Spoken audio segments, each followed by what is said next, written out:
Hello students, हम एग्जामपुर कलम से क्रांति, मैं प्रीति आपका अपने परिवार एग्जामपुर पे स्वागत करती हूँ।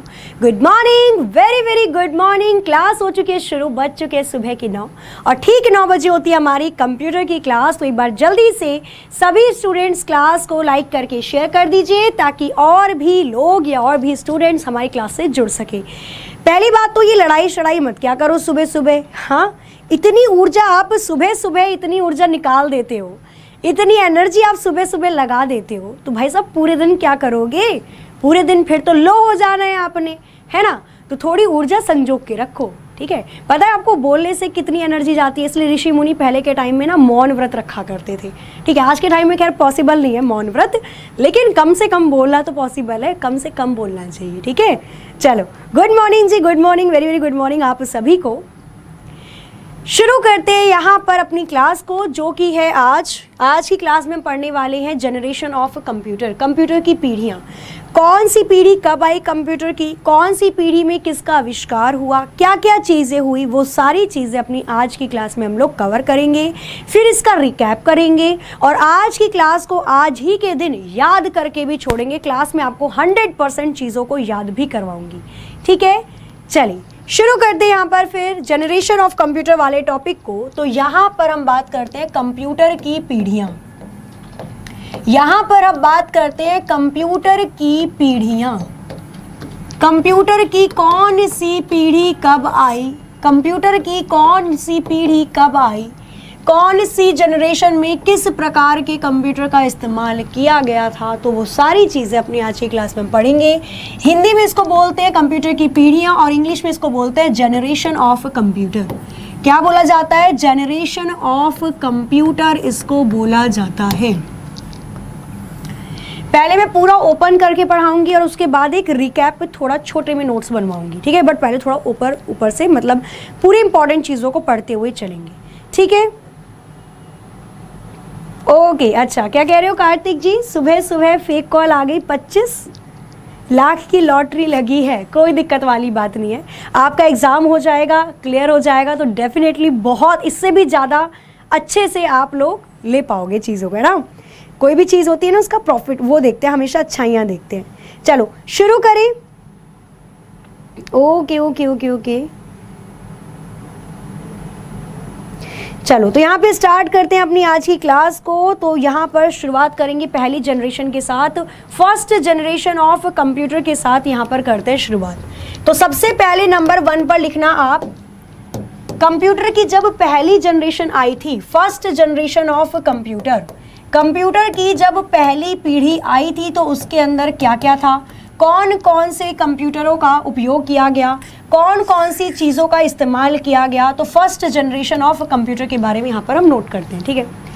कंप्यूटर की पहली पीढ़ी, अब देखो पीढ़ियाँ हम पढ़ते क्यों हैं। आपने सुना होगा हमारे घर में दादाजी पापा कभी ना कभी ये चीज़ बोलते हैं कि हमारी पीढ़ी में ऐसे काम होता था, हम लोग साइकिल से जाते थे, हम लोग पैदल जाते थे, हम लोगों के टाइम में हम नमक से रोटी लगाकर खा लेते थे, रात की बासी रोटी सुबह दिन में चाय के साथ पी लेते थे, खा लेते थे। तो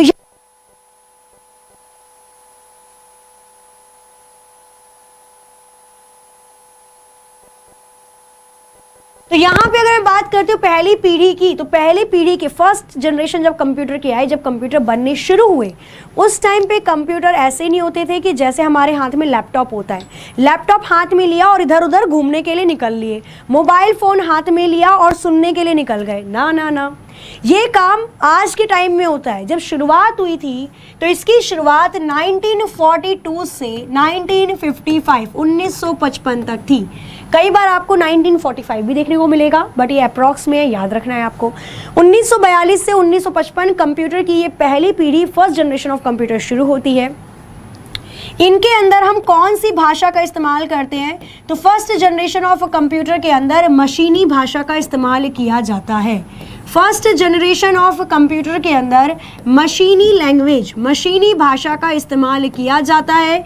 कंप्यूटर केवल और केवल 0-1 समझता था, कंप्यूटर को केवल 0-1 आता था और इस 0-1 को ही बाइनरी डिजिट भी कहा जाता है। इस 0-1 को ही बाइनरी डिजिट या बाइनरी नंबर भी कहा जाता है। क्लियर है? समझ में आया कंप्यूटर में कौन सी भाषा का इस्तेमाल हुआ था? तो बिल्कुल सही है, कंप्यूटर के अंदर मशीनी भाषा का आविष्कार किया गया था। इसके बाद यहाँ पर अगर मैं बात करती हूँ, इसकी स्पीड को मिली सेकेंड में मापा जाता था। पहली जनरेशन के कंप्यूटर की गति को मिली सेकेंड में मापा जाता था, मिली सेकेंड में इसको मापा जाता था, मिली सेकेंड में ये काम को करने के लिए सक्षम हो चुका था।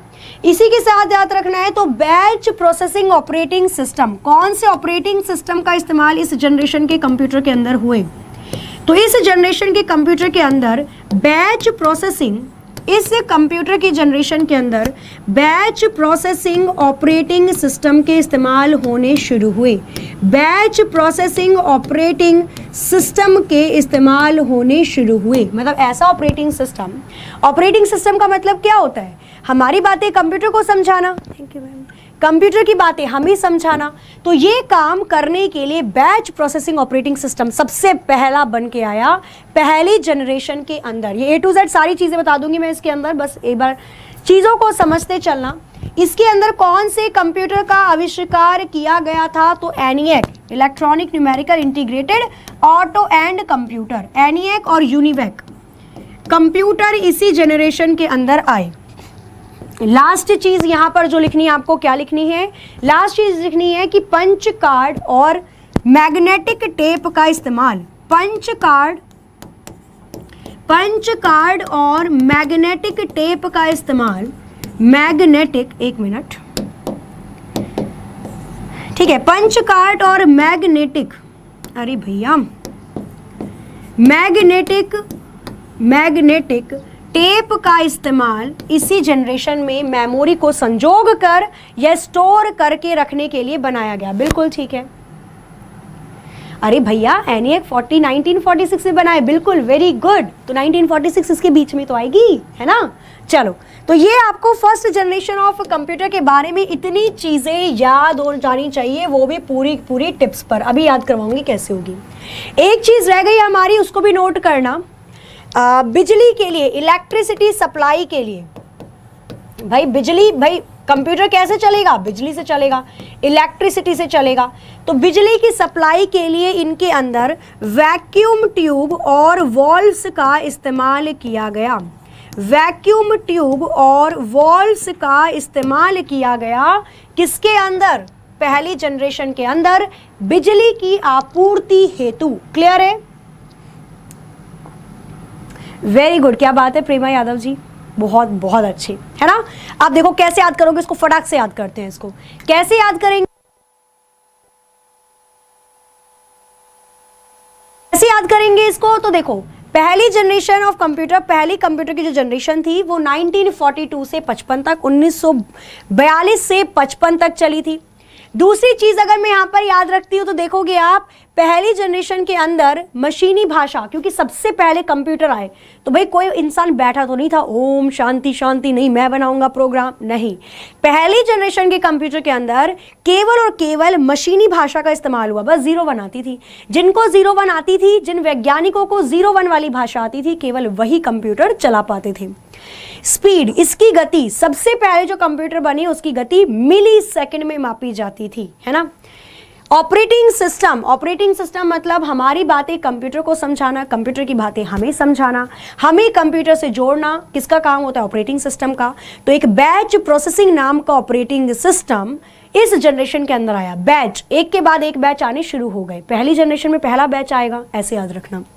ENIAC और UNIVAC कंप्यूटर इसी जनरेशन के अंदर बने और पंच कार्ड और मैग्नेटिक टेप का मतलब इस्तेमाल मेमोरी के लिए, स्टोरेज के लिए इसी जनरेशन के अंदर हुआ था। और बिजली की आपूर्ति के लिए वैक्यूम ट्यूब और वॉल्व्स का इस्तेमाल होना शुरू हुआ। पूरी की पूरी पहली जनरेशन के अंदर क्या क्या क्वेश्चन बन सकते हैं, ये सारी चीजें मैंने आपको नोट करवा दी है। फटाफट से इसका स्क्रीनशॉट ले लेना, उसके बाद चलते हैं आगे सेकेंड जनरेशन ऑफ कंप्यूटर की तरफ, ठीक है। भोली भाली छोरी हूं, ओके, प्रणाम जी, प्रणाम, आपको भी प्रणाम, है ना। रउआ लोगिन के हमनी तरफ से प्रणाम और प्रणाम, बहुत सारा प्रणाम, है ना। चलो पढ़ते हैं, आगे चलते हैं नेक्स्ट क्वेश्चन नंबर 2 पे, है ना। दूसरे वाले टॉपिक पे चलते हैं, कंप्यूटर की दूसरी पीढ़ी पर चलते हैं कि सेकेंड जनरेशन में क्या क्या चीजें आई। कंप्यूटर की दूसरी पीढ़ी के अंदर, कंप्यूटर की सेकंड जनरेशन के अंदर क्या क्या बदलाव हुए, क्या क्या चीज़ें आई। सबसे पहले सेकंड जनरेशन कब से लेकर कब तक थी? तो सेकंड जनरेशन 1955 से लेकर 1964 तक चली। फर्स्ट चीज़ तो ये याद रखना है, ठीक है। कब से कब तक थी? तो 1955 से लेकर 1964 तक आपकी ये जनरेशन चली। इसके बाद आगे अगर मैं बात करती हूँ तो यहाँ पर नोट करना है सेकंड जनरेशन के अंदर नोट करना है कि भाई यहाँ पर सबसे पहले इसकी स्पीड को किसमें मापा गया। जिसको पता है फटाफट से लिखना शुरू कर देना। इसकी गति को किसमें मापा गया? मेमोरी के लिए इनमें से या मेमोरी के लिए किसका इस्तेमाल होना शुरू हुआ? इलेक्ट्रिसिटी सप्लाई के लिए, बिजली की आपूर्ति के लिए, बिजली की आपूर्ति के लिए किसका इस्तेमाल होना शुरू हो गया? दूसरी जनरेशन चल रही है, याद रखना है, ठीक है। दूसरी जनरेशन चल रही है, ये सारी चीज़ें आपको याद रखनी है। इसके बाद इसके अंदर कौन से ऑपरेटिंग सिस्टम आए? जैसे बैच प्रोसेसिंग ऑपरेटिंग सिस्टम पहली जनरेशन के अंदर आए, तो दूसरी जनरेशन के अंदर कौन से ऑपरेटिंग सिस्टम का इस्तेमाल होना शुरू हो गया था। और उसके बाद यहाँ पर लिखना है कंप्यूटर की कौन सी भाषा का इस्तेमाल, कंप्यूटर की कौन सी भाषा का इस्तेमाल इस जनरेशन के अंदर आया और कौन कौन से कंप्यूटर इस जनरेशन में बनाए गए थे। इतनी सारी चीज़ें हैं और ये एक एक पॉइंट इसका बहुत इंपॉर्टेंट है। शुरुआत करते हैं कहाँ से? इसकी गति से। इसकी गति को बिल्कुल सही यहाँ पर आंसर आना स्टार्ट हो चुका है। इसकी गति को माइक्रो सेकेंड में, वेरी वेरी गुड, इसकी गति को माइक्रो सेकेंड में मापा जाने लग गया। अब कंप्यूटर हमारा थोड़ा तेज होना शुरू हो चुका था।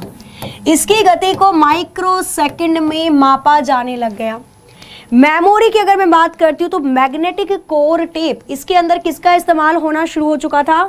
तो मैग्नेटिक कोर टेक्नोलॉजी, आप बोल सकते हो मैग्नेटिक कोर टेक्नोलॉजी, तकनीक, मैग्नेटिक कोर टेक्नोलॉजी का इस्तेमाल इस जनरेशन, दूसरे जनरेशन के कंप्यूटर के अंदर होने लग गया। इलेक्ट्रिसिटी, बिजली आपूर्ति के लिए इसके अंदर ट्रांजिस्टर का आविष्कार होना शुरू हुआ। अब वैक्यूम ट्यूब का इस्तेमाल ना करके ट्रांजिस्टर का, वैक्यूम ट्यूब का इस्तेमाल ना करके ट्रांजिस्टर का इस्तेमाल हमने यहाँ पर करना शुरू कर दिया था। इसके अंदर कौन से ऑपरेटिंग सिस्टम का आविष्कार हुआ था? तो मल्टीटास्किंग, तो मत लिखना, इसमें टाइम शेयरिंग लिखना। इसके अंदर टाइम शेयरिंग ऑपरेटिंग सिस्टम का आविष्कार हुआ, मतलब टाइम को शेयर कर दिया। अच्छा, ये प्रोग्राम है इसके लिए 5 सेकंड, ये प्रोग्राम है इसके लिए 10 सेकंड, ये प्रोग्राम है इसके लिए 2 सेकंड, ऐसे कर करके हमने टाइम का शेयर करना शुरू किया। इसके अंदर असेंबली भाषा का आविष्कार किया। इसके अंदर कौन सी भाषा का इस्तेमाल होना शुरू हो गया था? तो इसके अंदर असेंबली भाषा का आविष्कार होना शुरू हो गया था। असेंबली भाषा को निमोनिक भाषा भी बोला जाता है। निमोनिक का मतलब होता है बड़े शब्दों के लिए छोटा शब्द लिखना, एडिशन के लिए ऐड, सब्सट्रैक्शंस के लिए सब, जिसको इंसान समझ सके, है ना भाई। 0 1 तो किसी को नहीं आती थी, बहुत कम लोगों को आती थी। तो कंप्यूटर का इस्तेमाल ज़्यादा लोगों तक पहुंच सके, इसलिए कंप्यूटर की भाषा को और सरल बनाया गया। असेंबली भाषा इसके अंदर आई।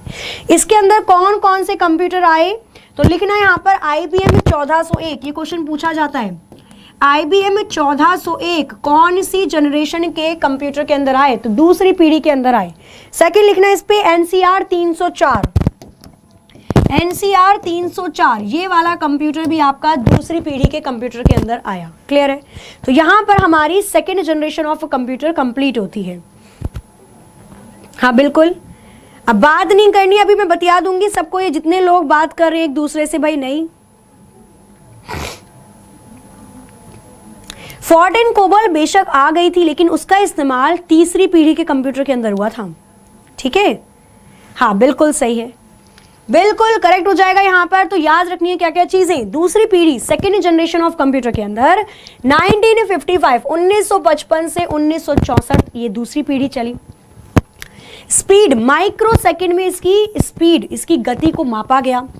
मेमोरी के लिए मैग्नेटिक कोर टेक्नोलॉजी को लगाया गया, मतलब जो चीज पहले रिकॉर्ड होगी वही पहले चलेगी। बिजली के लिए ट्रांजिस्टर का आविष्कार किया गया ऑपरेटिंग सिस्टम टाइम शेयरिंग, एक एक करके टाइम के अकॉर्डिंग चीज़ों को चलाना शुरू हो चुका था। असेंबली भाषा का इसमें आविष्कार किया गया और कंप्यूटर IBM 1401 और NCR 304 कंप्यूटर का आविष्कार इसके अंदर हुआ। क्लियर है सारी चीज़ें? आगे चलें।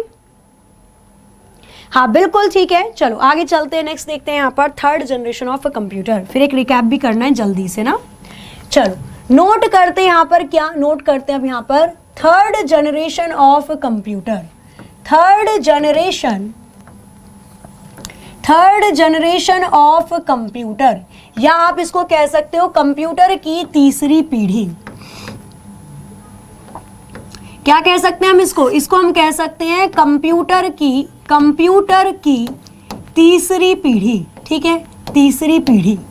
अच्छा, इसके अंदर क्या क्या चीजें होती हैं वो भी हम बात करते हैं यहाँ पर। फटाफट से लिखना है इसके अंदर, फटाफट से। थर्ड जनरेशन ऑफ कंप्यूटर के अंदर यहाँ पर आपको लिखना है कि थर्ड जनरेशन ऑफ कंप्यूटर के अंदर स्पीड को किस में मापा गया, स्पीड को किस में मापा गया, इलेक्ट्रिसिटी सप्लाई, बिजली आपूर्ति के लिए, बिजली की आपूर्ति के लिए इनमें से, यस डायरेक्ट बताओ यहां पर, तो बिजली आपूर्ति के लिए किसका इस्तेमाल किया गया, मेमोरी के लिए, डाटा को स्टोर करने के लिए किसका इस्तेमाल किया गया, कौन सी भाषा का आविष्कार यहां पर हो चुका था, कंप्यूटर की कौन सी लैंग्वेज का आविष्कार, कंप्यूटर की कौन सी भाषा का आविष्कार यहाँ पर हो चुका था। उसी के साथ यहाँ पर नोट करना है आपको, बिल्कुल उसी के साथ यहाँ पर नोट करना है कि कौन से ऑपरेटिंग सिस्टम का आविष्कार यहाँ पर हुआ। ठीक है, कौन सी ऑपरेटिंग सिस्टम का आविष्कार यहाँ पर हुआ, या कौन सी प्रणाली, कौन सा सिस्टम आपका कंप्यूटर की तीसरी जनरेशन के अंदर आया, और लास्ट इसमें इस पीढ़ी में कौन कौन से कंप्यूटर बने, इस पीढ़ी में कौन कौन से कंप्यूटर को बनाया गया। बताओ फटाफट से, पहले स्पीड की बात करेंगे। इसकी स्पीड को किस में मापा जाने लग गया, तो इसकी स्पीड को मापा जाने लग गया नैनो सेकंड में। तीसरी पीढ़ी के अंदर नैनो सेकंड में कंप्यूटर की कैलकुलेशन गणना को, कंप्यूटर की कैलकुलेशन गणना को नैनो सेकंड में मापा जाने लग गया। इलेक्ट्रिसिटी, बिजली आपूर्ति के लिए इसके अंदर इंटीग्रेटेड,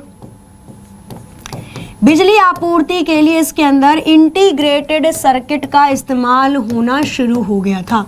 किसका, IC चिप का आविष्कार होना शुरू हो गया बिजली आपूर्ति के लिए।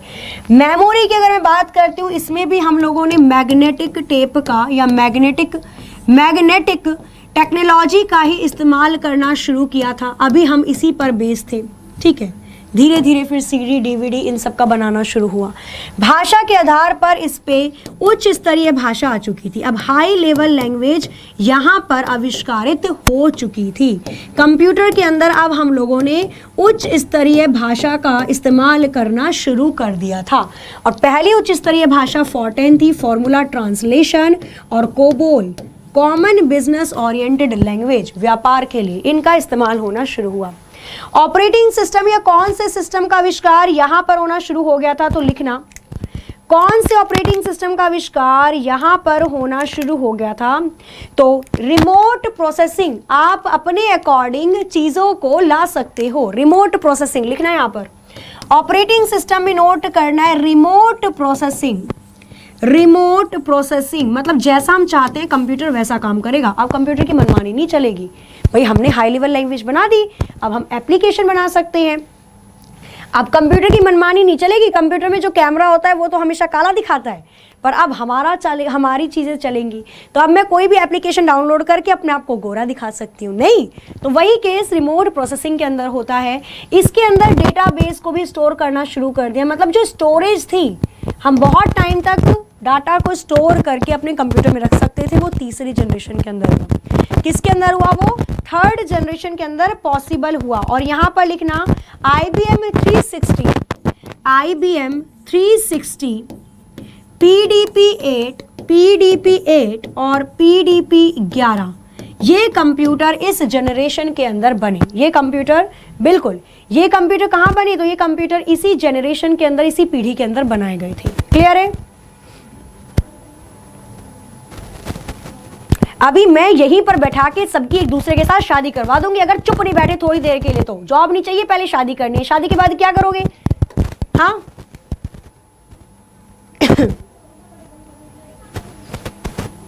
माइक सही करो, माइक तो बिल्कुल सही है। या फिर अगर पहले आपको शादी करनी है तो कोई दिक्कत वाली बात नहीं है, पहले शादी कर लो। चलो चलें आगे, चलें आगे। अगर अब ऐसे कोई फालतू का किसी का कमेंट आया ना तो कोई बात नहीं, पहले हम बैठ जाएंगे, पहले हम आपकी शादी करवा देंगे इस क्लास के अंदर, उसके बाद ही पढ़ लेंगे। नहीं भैया, यही बहुत अति आतुर वाली चीजें हो रही हैं, तो काहे को पढ़े। चलो यहाँ पर एक बार इसको रिवाइज कर लेते हैं जल्दी से। स्क्रीनशॉट लेना है प्लीज दीदी, साइड हो जाओ। कोई दिक्कत वाली बात नहीं है, मैं साइड हो चुकी हूँ। क्लियर है? चले, आवाज क्या कर रही है? क्लियर नहीं आ रही है, कड़कड़ हो रही है? रुक जाओ, इसको आवाज को ठीक करते हैं फिर। ठीक है चलो, कोई बात नहीं, आवाज आपकी क्लियर आ जाएगी। ठीक है चलो, तो यहाँ पर समझ में आई ये सारी चीजें मोस्ट इंपॉर्टेंट हो जाएंगी आपकी। ठीक है, ये सारी चीजें इंपॉर्टेंट हो जाएंगी आपकी। यहाँ पर अगर हम बात करते हैं किसके बारे में, थर्ड जनरेशन। थर्ड जनरेशन अच्छा कब से कब तक की थी ये तो मैंने लिखा ही नहीं है ना, इसको नोट करना। थर्ड जनरेशन 1964 से 1975 तक थी। 1964 से 1975 तक कंप्यूटर की तीसरी पीढ़ी चली। कंप्यूटर की तीसरी पीढ़ी में कंप्यूटर की गति को नैनो सेकंड में मापा गया। किसके अंदर मापा गया? तो बिल्कुल सही है, यहाँ पर नैनो सेकंड के अंदर कंप्यूटर की गति को मापा गया। बिजली आपूर्ति के लिए इसके अंदर IC chip, integrated circuit chip का इस्तेमाल होना शुरू हुआ। मेमोरी, मैग्नेटिक स्टोरेज, चुंबकीय चीजों में ही हम डाटा को अभी भी स्टोर करते आए। भाषा में हाई लेवल, उच्च स्तरीय भाषा को यहाँ पर इस्तेमाल किया गया। फॉर्टेन, फॉर्मूला ट्रांसलेशन, वैज्ञानिक इस्तेमाल के लिए। COBOL, common business oriented programming language, business व्यवसाय के लिए इसका आविष्कार किया गया। ऑपरेटिंग सिस्टम, रिमोट प्रोसेसिंग, अब हमारे अकॉर्डिंग कंप्यूटर चलेगा, ये चीजें आ चुकी थी। IBM 360, PDP 8 और PDP 11 इनके कुछ प्रचलित कंप्यूटर में से एक है। क्लियर है? आगे चले, आगे चले। चलो नेक्स्ट देखते हैं यहाँ पर। हाँ, तो ये हो गया आपका थर्ड जनरेशन ऑफ कंप्यूटर। फिर चलते हैं हम यहाँ पर फोर्थ जनरेशन ऑफ कंप्यूटर के तरफ। ठीक है चलो, लेकिन अब यहाँ पर फोर्थ जनरेशन ऑफ कंप्यूटर, इसको याद किया करो। ठीक है, स्क्रीनशॉट तो आप लोगे, कोई दिक्कत नहीं है मुझे उसके में, बट इसको याद करोगे ना तो ज्यादा अच्छा रहेगा। बहुत टाइम तक याद रहेंगी ये चीजें, समझ लोगे ना तो फिर याद करने की जरूरत नहीं है, आपको हमेशा जहन में रहेंगी। फोर्थ जनरेशन ऑफ कंप्यूटर, अगर आपसे कंप्यूटर का चौथी पीढ़ी, कंप्यूटर की चौथी पीढ़ी के बारे में पूछा जाए तो पहली बात तो ये कब से कब तक थी और उसके बाद इसकी कुछ इंपॉर्टेंट चीजें। 1975 से 1989 तक आपके कंप्यूटर की फोर्थ जनरेशन चली, कंप्यूटर की चौथी पीढ़ी चली। बिल्कुल सही है, 1975 से 89, वेरी वेरी गुड। चलो भाई, बहुत अच्छी बात है। क्लियर है? हाँ, तो यहां पर क्या होता है, यहां पर आपके फोर्थ जनरेशन ऑफ कंप्यूटर में 1975 से 1989 तक चली। इसके अंदर अगर मैं बात करती हूं तो यहां पर नोट करना है, इसके अंदर अगर मैं बात करती हूँ तो नोट करना है कि चौथी जनरेशन में स्पीड, गति को किसमें मापा गया, गति को किसमें मापा गया। इलेक्ट्रिसिटी, बिजली की सप्लाई के लिए हमने किसका इस्तेमाल करना शुरू किया, बिजली की आपूर्ति के लिए हमने इनमें से या कौन सी चिप का इस्तेमाल करना शुरू किया। यहाँ पर लिखना है इसके अंदर चौथी जनरेशन के अंदर कौन सी प्रणाली का आविष्कार किया गया, कौन से सिस्टम, नई नई चीजें आई थी, बहुत सारी नई नई चीजें। सोचो 75 से लेकर 89 तक पूरे विश्व में कंप्यूटर ने धमाल मचा दिया था, तो कुछ ना कुछ तो चीज इसके अंदर बहुत अच्छी आई होंगी। ठीक है, कुछ ना कुछ चीज तो इसके अंदर बहुत अच्छी आई होंगी। इसके बाद लिखना है इसके अंदर कौन से ऑपरेटिंग सिस्टम का आविष्कार हुआ, कौन से ऑपरेटिंग सिस्टम का आविष्कार हुआ। इसमें लिखना कौन सी भाषा का आविष्कार हुआ, लैंग्वेज, भाषा हम लिखते आ रहे हैं ना, तो यहाँ पर लिखना कौन सी भाषा का आविष्कार फोर्थ जनरेशन के अंदर हुआ। और लास्ट लिखना है इसके अंदर कौन कौन से कंप्यूटर बने, इसके अंदर कौन कौन से कंप्यूटर बने। क्लियर है? तो ये सारी चीजें अब यहाँ पर आपको नोट करनी है। फटाफट से बताओ, फोर्थ जनरेशन के अंदर कौन सी स्पीड का इस्तेमाल या कौन सी स्पीड में इसको मापा जाता था। पिको सेकंड आना स्टार्ट हो चुका है, बिल्कुल सही यहाँ पर आंसर आ रहा है। नहीं, मेरी शादी नहीं हुई है, बट होगी तो मैं आप सबको इनवाइट करूंगी। अब शादी की बातें खत्म हो जाएं तो पढ़ने थोड़ा, क्योंकि पढ़ने के बाद लगेगी जॉब, जॉब लगेगी तो होगी शादी। ठीक है, नहीं पढ़ोगी तो नहीं होगी जॉब, नहीं होगी शादी। क्लियर है? स्पीड की अगर मैं बात करती हूँ, फोर्थ जनरेशन में स्पीड पिको सेकंड में मापी जाती है। मतलब इतनी फटाफट आपका कंप्यूटर अब काम करना शुरू कर चुका है।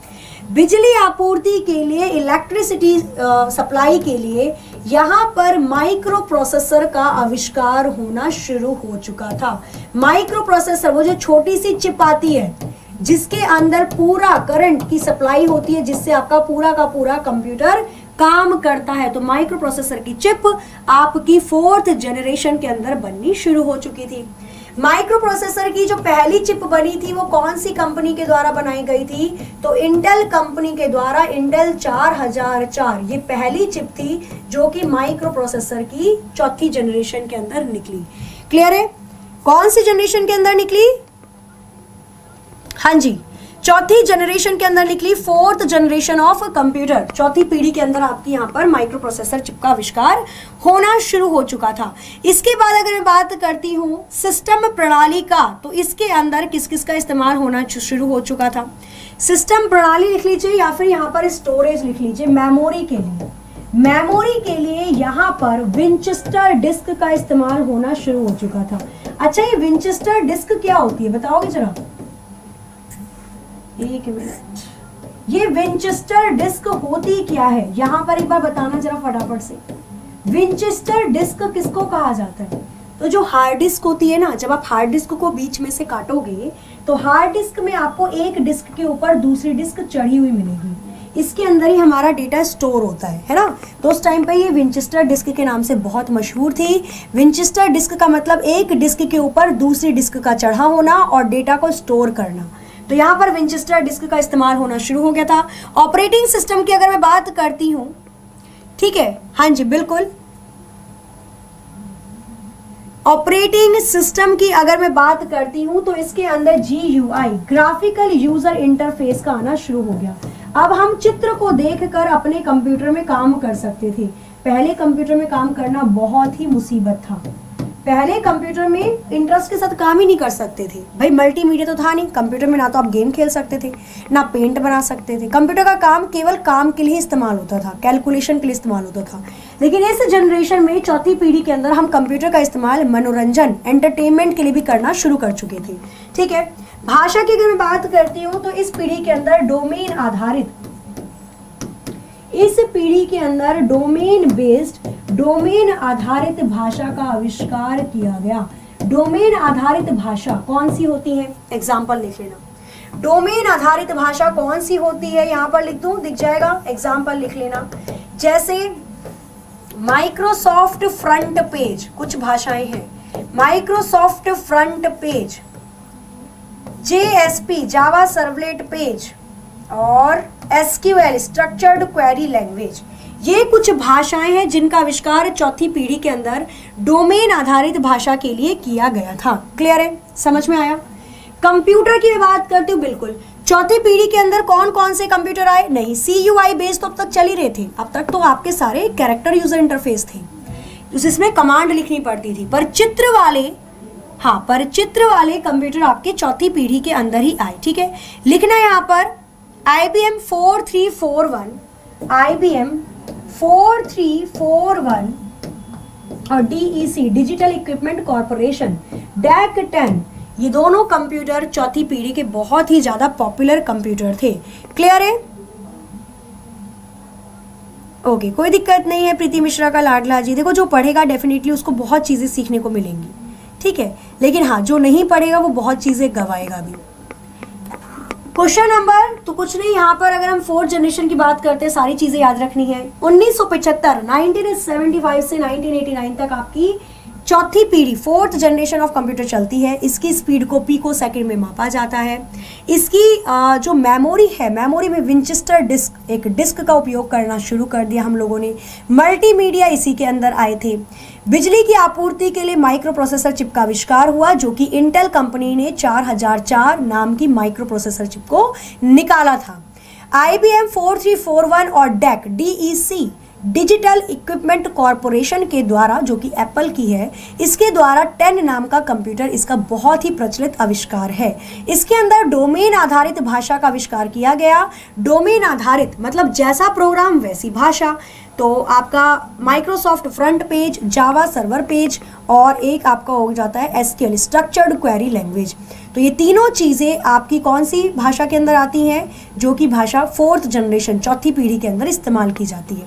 क्लियर है सारी चीज़ें? बिल्कुल। 1989 से टिल नाउ आपके अब कौन सी चल रही है? बिल्कुल सही भाई, 1989 से till now 5th generation of computer का आविष्कार हो रहा है। वो भी अभी करेंगे, बस थोड़ी सी देर ये चीज़ें याद रखना। क्लियर है? समझ में आई सारी चीज़ें? मैं साइड हो गई हूँ, जिसको स्क्रीनशॉट लेना है भाई स्क्रीनशॉट ले सकते हो, कोई दिक्कत वाली बात नहीं है। चलें आगे। ओके ओके ओके ओके, चलिए आगे चलते हैं। यहाँ पर और भी चीज़ों को देखते हुए चलेंगे। तो ये सारी चीज़ें तो अब तक हमें डिफाइन थी, लेकिन अब जो आने वाली है 5वीं पीढ़ी, इसमें कुछ बहुत सारी चीज़ें अधूरी है, क्योंकि अभी तक ये चल ही रही है ना। आप कहोगे कि मैम कंप्यूटर तो 10th जनरेशन का भी दिखाता है, हम लैपटॉप लेने जाते हैं तो उसमें 8th जनरेशन भी आता है, 7th भी आती है, हम 5 ही क्यों पढ़ते हैं? क्योंकि जो 8, 7, 10th ये जो जनरेशन निकाली गई है ना कंप्यूटर की या लैपटॉप जब आप खरीदने जाते हो, ये सारी जनरेशन 5वीं पीढ़ी के कंप्यूटर पर ही आधारित है। क्योंकि अभी 5वीं पीढ़ी के कंप्यूटर में क्या कहा जाता है कि हर एक कंप्यूटर में आर्टिफिशियल इंटेलिजेंस होगी, कृत्रिम बुद्धिमत्ता होगी। और आर्टिफिशियल इंटेलिजेंस अभी तक प्रत्येक कंप्यूटर के अंदर नहीं डाली गई है। जब तक ऐसा नहीं होगा तब तक आप 5वीं पीढ़ी को क्लोज या बंद नहीं कर सकते, है ना। कोई पीढ़ी तभी बंद होती है जब एक नई पीढ़ी आती है। तो जब इसकी वर्जन में 6ठी पीढ़ी आएगी तभी 5वीं पीढ़ी बंद होगी। कई बुक में आपको 6ठी 7वीं पीढ़ी भी दिखेगा, बट ऐसा कुछ भी नहीं है। टोटल अगर मैं बात करती हूँ, कुल मिलाकर 5 पीढ़ियाँ होती हैं। और जो कंप्यूटर के क्षेत्र में 7, 8, 9, 10 पीढ़ियाँ हैं वो इसी के ऊपर बेस्ड है। बात करते हैं हम यहाँ पर 5th जनरेशन ऑफ कंप्यूटर का। लिखना है यहाँ पर 5th जनरेशन ऑफ कंप्यूटर। ठीक है, यहाँ पर लिखना है आपको कंप्यूटर की 5वीं पीढ़ी। नोट करना है कंप्यूटर की 5वीं पीढ़ी। अब देखेंगे भाई कंप्यूटर की 5वीं पीढ़ी कौन सी है, कैसी है, क्या काम होता है, क्या क्या होता है, ये सारी चीज है ना। चलो, कंप्यूटर की 5वीं पीढ़ी के अंदर अगर मैं बात करती हूँ तो सबसे पहले यहाँ पर बताओ कि इसकी स्पीड को किस में मापा जाता है। मेमोरी के लिए इसमें कौन कौन सी चीजों का इस्तेमाल करना शुरू कर दिया हमने। डेटा को संग्रहित करके रखने के लिए, स्टोर करने के लिए हमने किन किन चीजों का इस्तेमाल किया। और यहाँ पर क्या लिखोगे आप? अच्छा, इसके अंदर कौन कौन सी सेवाओं का या सर्विस का इस्तेमाल होना शुरू हो गया। कौन कौन सी सेवाओं का इस्तेमाल होना यहाँ पर शुरू हो चुका था। और क्या लिखोगे यहाँ पर? स्पीड हो गई, मेमोरी हो गई, सेवाएं आपकी सर्विसेज हो गई। नेक्स्ट यहाँ पर नोट करना इलेक्ट्रिसिटी सप्लाई के लिए, इलेक्ट्रिसिटी की सप्लाई के लिए, बिजली की आपूर्ति के लिए इसके अंदर कौन सी चीज का इस्तेमाल होना शुरू हुआ। ठीक है, नेक्स्ट यहाँ पर लिखना कुछ एक्स्ट्रा चीजें इससे रिलेटेड, 5वीं जनरेशन से संबंधित कुछ एक्स्ट्रा अतिरिक्त चीजें। ठीक है, चलो शुरू करते हैं। अगर मैं स्पीड की बात करती हूँ, हाँ इंटरनेट तो खैर पहले ही आ चुका था। अगर मैं पूरे विश्व की बात करती हूँ, लेकिन हाँ भारत के अंदर इंटरनेट 5वीं पीढ़ी के अंदर ही आया। भाई भारत के अंदर इंटरनेट आया 1995 में, 1995 में इंटरनेट भारत के अंदर आया है, 15 अगस्त 1995। क्लियर है। लेकिन अगर मैं बात करती हूँ दुनिया की, तो दुनिया में 1970 में इंटरनेट आ चुका था। स्पीड की अगर मैं बात करती हूँ तो 5वीं जनरेशन के अंदर भी कंप्यूटर की स्पीड को पिको सेकंड में ही मापा जाता है। क्यों? क्योंकि अभी तक इसकी कोई भी स्पीड निर्धारित नहीं की गई है। अभी भी हमारा कंप्यूटर पिको सेकंड में ही आंकड़ों को कैलकुलेट करता है, गणना करता है। मेमोरी स्टोरेज के लिए यहाँ पर आपकी सीडी हो गई, डीवीडी हो गई, जितनी भी चीजें हैं, पेन ड्राइव हो गई, हार्ड डिस्क हो गई, तो आप बहुत सारी जगह डेटा को स्टोर करके रख सकते हो, कोई भी बंदिशें नहीं है। ठीक है।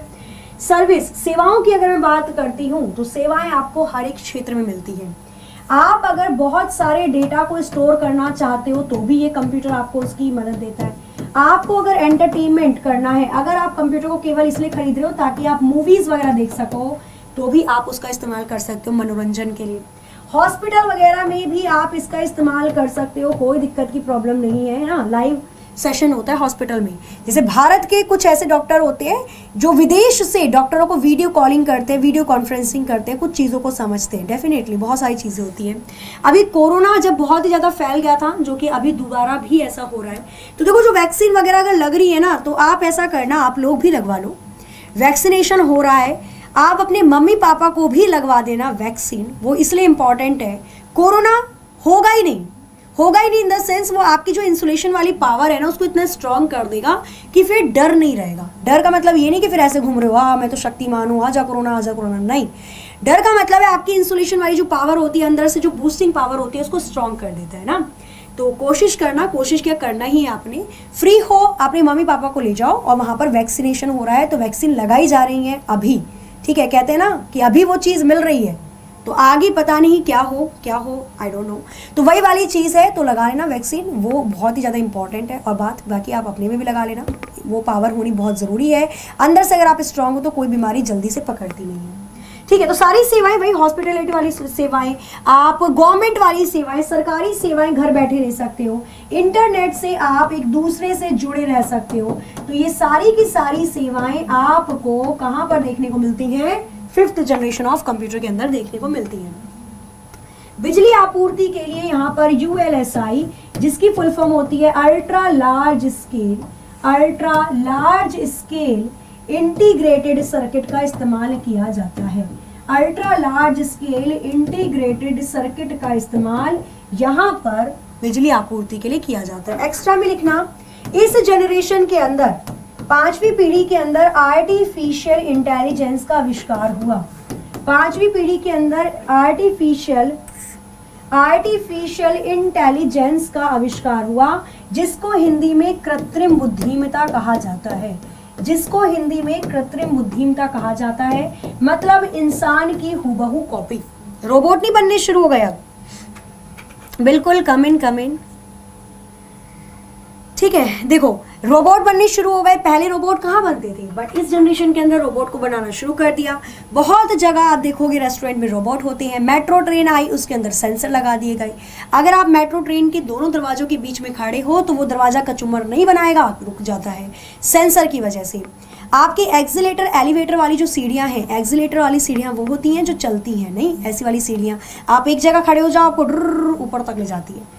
और एलिवेटर वाली लिफ्ट वो होती है जो बॉक्स बंद होती है, डिब्बा बंद, आप उसके अंदर चले गए तो आपको ऐसे ले जाती है। क्लियर? तो इनके अंदर भी सेंसर लगा होता है। जैसे ही लोग अंदर आ जाते हैं अपने आप वो डिब्बा बंद हो जाता है लिफ्ट का, और जैसे ही आप चढ़ने वाली सीढ़ियों पे खड़े होते हो वो चलना शुरू कर देती है। तो ये सारी की सारी चीज़ें आपकी कृत्रिम बुद्धिमत्ता, आर्टिफिशियल इंटेलिजेंस पर बेस है। आर्टिफिशियल इंटेलिजेंस के पितामह के रूप में या जनक के रूप में किसको कहा जाता है? तो जॉन मैकार्थी। आर्टिफिशियल इंटेलिजेंस को कौन लेकर आए? तो जॉन मैकार्थी नाम के व्यक्ति आर्टिफिशियल इंटेलिजेंस को लेकर आए थे। क्लियर है? आगे चले, ठीक है आगे चलते भाई। कोई बात नहीं रुस्तम चौधरी जी, क्या हुआ भाई, कोई क्या बोल रहा है? मत बोला करो ऐसे ना, आप लोग बहुत समझदार हो पता है। और आप में से ही, आपको नहीं पता, आप में से ही आज से 5 या 6 साल बाद कोई किसी अफसर की पोजीशन पे होगा, कोई किसी डिपार्टमेंट में होगा, है ना। तो वही चीजें थोड़ा सा शांत दिमाग करके पढ़ा करो। क्लियर? ये सारी चीजें समझ में आई? स्क्रीनशॉट लेना ले लो, फिर आगे चलते हैं। ठीक है आगे चलते हैं, यहाँ पर नेक्स्ट चीजों को देखेंगे। ओके यस यस यस, चलो वेरी गुड, बहुत अच्छी बात है। तो ये 5वीं जनरेशन के अंदर थी। हाँ इसका डेट भी लिख लेना, 1989 से टिल नाउ, मतलब अब तक जो जनरेशन चल रही है वो आपकी कंप्यूटर की 5वीं जनरेशन चल रही है। ठीक है, अब यहाँ पर कुछ और चीजें भी नोट करनी है, लिखना है यहाँ पर फटाफट से आपको। तो यहाँ पर नोट करना, आर्टिफिशियल इंटेलिजेंस पर आधारित जो रोबोट बने, सबसे पहली रोबोट बनी सोफिया। याद होगा आपको सोफिया के बारे में, है ना, सोफिया को बनाया गया। नेक्स्ट अगर मैं बात करती हूँ भारत की, तो भारत में जो रोबोट बनाया गया वो व्योममित्र है। कौन है वो? व्योममित्र है, जिसको अंतरिक्ष में मतलब भेजने की बात की जा रही है। नेक्स्ट हम बात करते हैं कि इसके अंदर, इस पीढ़ी के अंदर कौन सी भाषा का आविष्कार किया गया। इस पीढ़ी के अंदर कौन सी लैंग्वेज का आविष्कार किया गया, कंप्यूटर की कौन सी भाषा का आविष्कार किया गया इस पीढ़ी के अंदर। ठीक है, इस जनरेशन के अंदर आई आपकी आर्टिफिशियल इंटेलिजेंस आधारित भाषा, कृत्रिम बुद्धिमत्ता आधारित भाषा। और इनमें कौन कौन सी भाषाएं शामिल हैं? एक तो लिस्प हो जाएगी, लिस्प की फुल फॉर्म हो जाएगी list processing language, list processing language, list processing, ठीक है, लिस्ट प्रोसेसिंग लैंग्वेज हो जाएगी। और सेकंड वन दूसरी हो जाएगी आपकी दूसरी हो जाएगी प्रोलॉग, दूसरी हो जाएगी प्रोलॉग, प्रोग्रामिंग लॉगरिथम,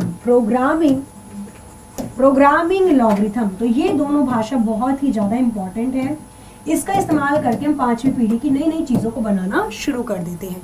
तो ये सारी चीजें जो कि आपकी 5th जनरेशन ऑफ कंप्यूटर के अंदर आई। क्लियर है?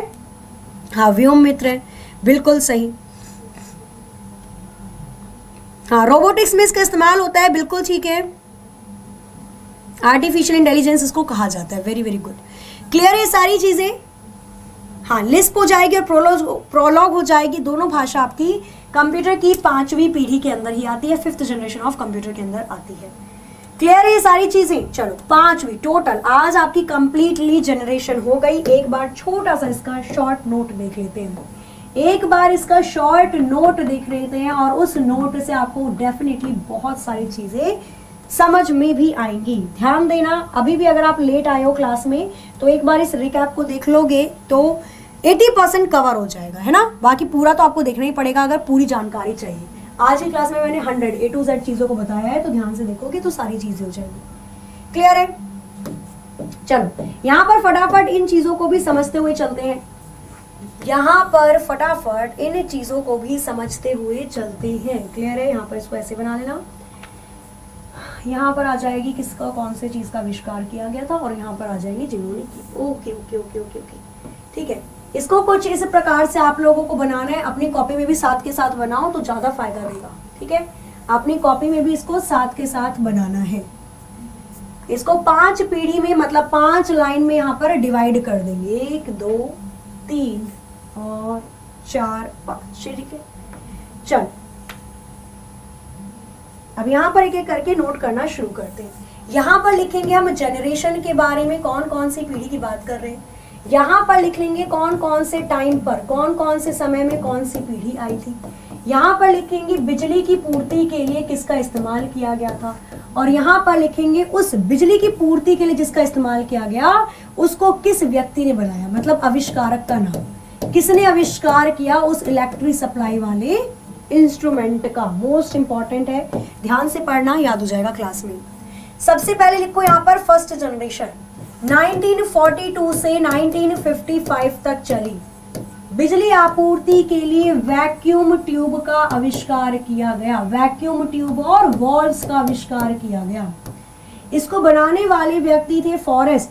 भाई बल्ब था ना, ये वैक्यूम ट्यूब था, बल्ब लेकर जंगल में गए, ऐसे याद रखना। तो इसको बनाने वाले व्यक्ति थे ले डी फॉरेस्ट, और इनके साथ एक एलन फ्लेमिंग भी थे। फ्लेमिंग हवा में उड़ गए जंगल में जाते ही। ले डी फॉरेस्ट और फ्लेमिंग, 2 व्यक्तियों ने मिलकर इसको बनाया वैक्यूम ट्यूब को। दूसरी जनरेशन जो कि 1955 से 1964 1964 तक चली, इसमें अब ट्रांजिस्टर का आविष्कार किया गया। ट्रांजिस्टर का आविष्कार करने वाले 3 व्यक्ति थे जिनको नोबेल प्राइज ही मिला। ट्रांजिस्टर बिजली पैदा करता है, बिजली से लगता है क्या, शॉक लगा शॉक लगेगा तो सर भारी भारी हो जाता है, शॉक लगेगा तो सर में बहुत दर्द होता है, बर्डन आ जाता है, बर्डन आएगा तो लोग भाग कर आएंगे, ये लो ब्रिटानिया का बिस्किट खा लो, इसमें ग्लूकोज है। तो कैसे याद रखोगे, सबसे पहले लगेगा शॉक, तो शॉक ले एक व्यक्ति का नाम, फिर बर्डन आ जाएगा, बर्डन दूसरे व्यक्ति का नाम, और फिर ब्रिटानिया का बिस्किट देंगे तो ब्रिटेन तीसरे व्यक्ति का नाम। तो ये 3 व्यक्ति आपके ट्रांजिस्टर को आविष्कार करते हैं। तीसरी जनरेशन आपकी 1964 से 1975 तक मानी जाती है। बिजली की पूर्ति के लिए इसके अंदर इंटीग्रेटेड सर्किट का आविष्कार किया जाता है, और आईसी चिप जो कि किसकी बनी होती है, सिलिकॉन की बनी होती है, इसका आविष्कार सर्किट से याद आता है ना, एमबीबीएस, मुन्ना भाई एमबीबीएस। उस सर्किट का काम क्या था, किल करने का। तो पहले व्यक्ति हो जाते हैं किल्बी, और किसी को भी मारोगे तो बोलेगा नोई, दूसरे व्यक्ति हो जाते हैं रॉबर्ट नॉय और जैक किल्बी, दोनों के द्वारा मिलकर आईसी चिप बनी। फोर्थ जनरेशन 1975 से लेकर 1989 तक चली और यहाँ पर माइक्रो प्रोसेसर का आविष्कार होना शुरू हो गया। माइक्रो प्रोसेसर का आविष्कार होना शुरू हो गया जिसको पहले इंटेल कंपनी 4004 में बनाया। व्यक्तियों का नाम पूछे तो टैडी को नागिन खा गई, ऐसे याद रखना। तो नागिन से याद रखोगे आप फेडरिको फैगिन, और टैडी से याद रखोगे आप टेड हॉफ। दोनों व्यक्तियों ने मिलकर इसका आविष्कार किया, इनकी पूरी टीम थी, है ना। चलो, पांचवी जनरेशन के अंदर आती है 1989 से लेकर टिल नाउ। अब तक आपकी कंप्यूटर की पांचवी जनरेशन ही चली। इसके अंदर ultra large scale integrated circuit का आविष्कार हुआ, साथ ही में आर्टिफिशियल इंटेलिजेंस कृत्रिम बुद्धिमत्ता का आविष्कार हुआ। कृत्रिम बुद्धिमत्ता का जनक किसको कहा जाता है? तो कृत्रिम बुद्धिमत्ता आर्टिफिशियल इंटेलिजेंस का जनक जॉन मैकार्थे को कहा जाता है। किसको? जॉन मैकार्थे को कहा जाता है, याद रखना। क्लियर? किसको कहा जाता है? तो जॉन मैकार्थे को आर्टिफिशियल इंटेलिजेंस का जनक कहा जाता है। तो ये बहुत इंपॉर्टेंट चीजें है, सारी चीजें आपको यहाँ पर याद होनी चाहिए। और एक और चीज मैं यहाँ पर नोट कर रही हूँ, उसको भी अलग से लिख लेना, ठीक है। इंटीग्रेटेड सर्किट में स्मॉल स्केल इंटीग्रेटेड और मीडियम स्केल इंटीग्रेटेड, ये दोनों चिप आई थी तीसरी जनरेशन में। चौथी जनरेशन में very large scale integrated circuit का आविष्कार किया गया और पांचवी जनरेशन में आपकी यहाँ पर ultra large scale integrated circuit I. ये भी बहुत इंपॉर्टेंट है, ठीक है। आज की क्लास अगर आपने शुरू से लेकर एंड तक पूरी ली है तो मैं इस बात की गारंटी देती हूँ कि जनरेशन में कोई भी क्वेश्चन पूछ ले, एक क्वेश्चन गलत नहीं करके आओगे। जनरेशन आपने पूरी 100% कवर कर लिया आज की क्लास में। कौन से कंप्यूटर कब बने, कौन सी इलेक्ट्रिसिटी सप्लाई का इस्तेमाल किया गया, उस इलेक्ट्रिसिटी सप्लाई के लिए कौन सा आविष्कार किया गया, तो आज की क्लास में ये सारी चीजें आपको समझ में आ गई होंगी। मैडम सही लिखो, समझ में नहीं आ रहा भाई, कौन सी चीज समझ में नहीं आ रही? यहाँ राइटिंग कंपटीशन चल रहा है, उप्स हम तो भूल गए थे, ठीक है भाई। सारी चीजें तो सही लिख रखी है मैंने, क्लियर। कौन सी चीज समझ में नहीं आ रही बताओ? हाँ, स्क्रीनशॉट ले लो, समझ में आ जाएगा। हाँ, क्या कह रहे हो? मैंने ऐसे बोल दिया तो एक डिसलाइक भी कर दिया, चलो कोई बात नहीं, समझ में आ जाएगा क्लियरली अगर आप देखोगे, है ना, ठीक है। फेडरिको फैगिन नाम है, क्लियर है। चलो, तो यहाँ पर चीजें समझ में आई आपको, तो ये हमने कर लिया, स्क्रीनशॉट ले लेना पॉज करके। बाकी ये भी मैंने बता दिया आपको, फिफ्थ जनरेशन में क्या क्या चीजें होती हैं वो भी क्लियर है। फोर्थ जनरेशन में क्या होगा, थर्ड जनरेशन में क्या होगा, सेकंड में क्या होगा, फर्स्ट में क्या होगा। तो आज की क्लास में हमने पूरी जनरेशन ऑफ कंप्यूटर को बिल्कुल क्लियर कर लिया है, ठीक है। चलो, तो फिर आज की क्लास को हम लोग यहाँ पर एंड करते हैं। समझ में नहीं आ रहा, कौन सी चीज समझ में नहीं आ रही मीना जी? ठीक है, चलो, कौन सी चीज समझ में नहीं आ रही बताओ मुझे। ठीक है, तो यहां पर लिखा हुआ है देखो, फेडरिको फैगिन, FEDRICO, फेडरिको, और फैगिन FAGGIN, फैगिन लिखा हुआ है यहाँ पर, ठीक है। और यहाँ पर लिखा हुआ है रॉबर्ट नॉइन, ROBERT, क्लियर। चलो, तो आज की क्लास को हम लोग करते हैं यहाँ पर एंड। मिलते हैं कल अपनी टाइम पर ठीक 9 बजे। और मैंने जैसा कि सैटरडे में अनाउंसमेंट की थी कि एग्जामपुर के चैनल पर आज 1 बजे NCERT बेस्ड थ्योरी होगी। तो अगर आप में से कुछ ऐसे स्टूडेंट हैं जिनको NCERT कवर करनी है तो वो 1 बजे एग्जामपुर चैनल पर आ सकते हैं। चलिए, क्लास को करते हैं यहाँ पर एंड, मिलते हैं कल। तब तक के लिए हंसते रहिए, मुस्कुराते रहिए, खुश रहिए। क्लास अच्छी लगी हो तो एक बार लाइक कर देना, शेयर कर देना, चैनल को सब्सक्राइब कर देना। मिलते हैं कल। जय हिंद, जय भारत।